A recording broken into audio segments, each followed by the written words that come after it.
And సైటాలజీకి సంబంధించినవి ఏదైనా smears కానీ తీసినప్పుడు మనకి ఎగ్ ఆల్బుమిన్ అనేది అవసరం ఉండదు. ఎందుకంటే అది చాలా థిన్ ఉంటుంది కాబట్టి.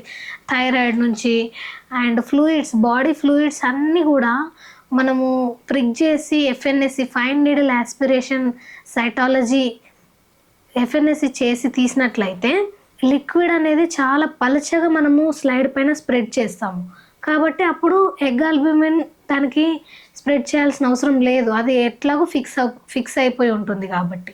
కానీ ఇది హిస్టాలజీ ల్యాబ్ అండ్ హిస్టోపాథాలజీకి సంబంధించిన ల్యాబ్. అంటే చాలా థిన్ ఉండకుండా ఇంకొంచెం థిక్‌గా సెక్షనింగ్ అనేది ఉంటుంది. ఎందుకంటే ఒక ఆర్గాన్‌ని మనం స్టడీ చేస్తాం కాబట్టి, మనము సెక్షన్ కట్టింగ్ చేసి తీస్తాం కాబట్టి, ఒకవేళ స్టెయినింగ్‌లో అది ఊడిపోకుండా గట్టిగా స్లైడ్‌కి ఫిక్స్ అయి ఉండడానికి ఎగ్ ఆల్బుమిన్ అనేది యూజ్ చేస్తాము.